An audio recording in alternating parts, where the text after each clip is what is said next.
Para saan yan? Grabe naman ni kalaki. Yes. Kakain tayo. Lapang.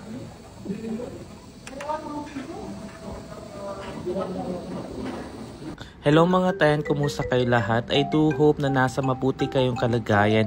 Ang tagal-tagal na rin natin hindi nakapag-update sa kung ano-ano mga activities na ginagawa natin dito sa ating page. But anyway, ayun na nga, nagkaroon ako ng panibagong motivation na what if i-vlog ko ngayon ang kung anong ginagawa namin.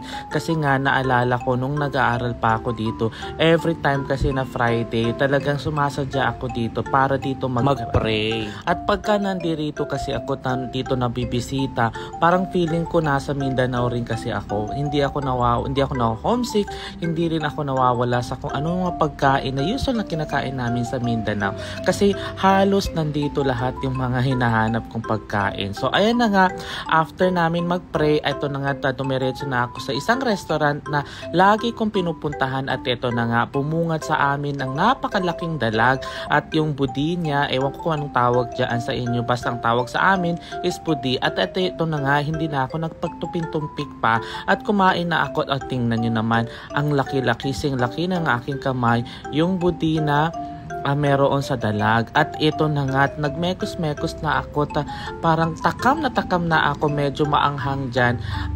Binabawal sa akin ang kumain ng maanghang, pero hindi ko mapigilan, kaya ito na nga, grabe ang laki ng subo ko dyan. Kasi nga, sobrang miss ko na, parang taon na rin bago ako nakabalik dito. At ito na nga, ang sarap-sarap, bawat subo ko dito, ninanam naman ko talaga. At parang bumabalik sa akin yung mga ala-ala na yung nagtitipid pa ako as a student. Parang ang hirap mamuhay dito sa lugar kung saan malayo ka sa lahat. Like, lalo na kung limitado lang ang resources, yung support ng family sa'yo, talagang sobrang magtitipid ka talaga. Pero nung time na yun, nung nag-aaral ako, pagka merong sobra, talagang hindi ko mapigilang bumalik-balik dito sa mga lugar na kung saan parang feeling ko na belong ako sa lugar na ito. At ito na nga, as you can see there, meron dyan langka, no, na niluto yan sa coconut milk. And ito na nga, sobrang sarap. So sobrang sarap, hindi ko napigilan. Parang hindi ako nagkakamali, tumagtag pa ako dyan ng kanin.